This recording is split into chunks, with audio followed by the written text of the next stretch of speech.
Hello বন্ধুরা, নতুন একটা রেসিপি নিয়ে কুকিং স্টুডিও উইথ পিঙ্কিতে তোমাদের সকলকে স্বাগত।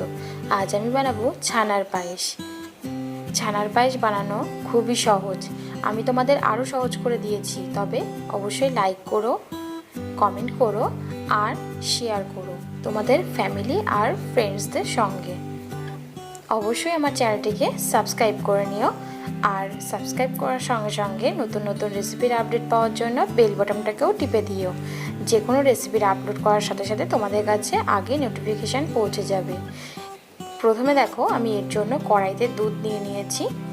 দুধটাকে আমি বেশ অনেকক্ষণ ধরে ফুটিয়ে নিচ্ছি। এইভাবে ফুটাতে ফুটাতে যখন দুধটা হাফ হয়ে যাবে তখন আমি এর মধ্যে দিয়ে দেবো কনডেন্স মিল্ক। এটা তোমাদের ইচ্ছা, তোমরা অ্যাড করলেও করতে পারো। আমি এটা দুধের ঘনত্বটা বাড়ার জন্য অ্যাড করলাম। এভাবে নাড়াচাড়া করে যেতে হবে, তবে কিন্তু লো ফ্লেমে এই কাজটা করতে হবে।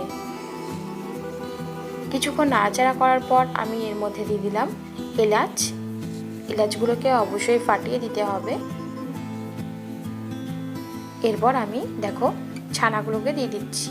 ছানাগুলোকে এখানে আমি ভালো করে ম্যাশ করে নিয়েছি।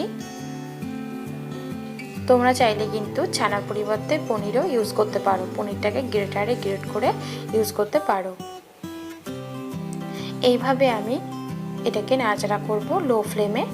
তারপরে কিছুক্ষণ নাড়াচাড়া করে নিলাম। এবার দিয়ে দিলাম কাজু বাদাম কুচি,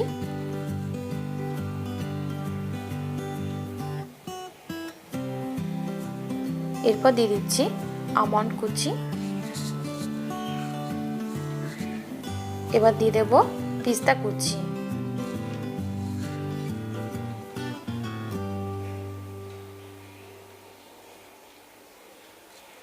নাড়াচাড়া করে দিচ্ছি। দেখো, এটা কিন্তু প্রায় আমি 2 থেকে 3 মিনিট ধরে লো ফ্লেমে নাড়াচাড়া করলাম। এবার আমি এর মধ্যে স্বাদ অনুযায়ী চিনি দেবো। আমি এখানে হাফ কাপ মতো চিনি দিলাম, তোমরা তোমাদের স্বাদ মতো চিনি দিও। আমি অল্প চিনি পছন্দ করি, অল্প মিষ্টি, তাই জন্য অল্প চিনি দিলাম। তোমরা যদি বেশি মিষ্টি পছন্দ করো এর থেকে বেশি স্বাদ অনুযায়ী দিতে পারো। এবার আমি এটাকে ভালো করে মিশিয়ে দিলাম, যাতে চিনিটা পুরোটার সঙ্গে মিশে যায়, পুরো ছানার পায়েসটার সঙ্গে মিশে যায়। নাড়াচাড়া করে প্রায় 2 থেকে 3 মিনিট পরে দেখো ফুটে উঠেছে।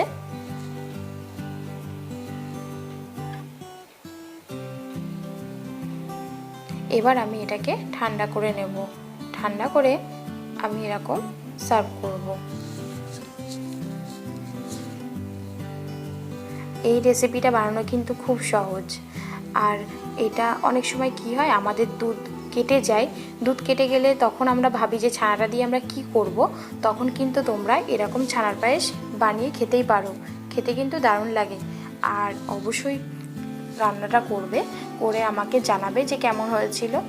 আমার যদি এখানে কোনো কিছু কম বলে থাকি বা কোনো ইনগ্রিডিয়েন্টসের কম বলে থাকি বা কোনো ভুল হয়ে থাকে, তোমরা কিন্তু সেটাও আমাকে জানাতে ভুলবে না।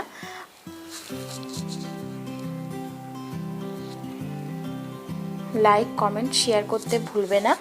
আর অবশ্যই যারা আমার চ্যানেলটিকে এখনও সাবস্ক্রাইব করোনি তারা অবশ্যই আমার চ্যানেলটিকে সাবস্ক্রাইব করে নেবে। এইভাবে আমি এটাকে গার্নিশ করে দিচ্ছি কিছুটা আমন্ড দিয়ে আর পিস্তা কুচি দিয়ে।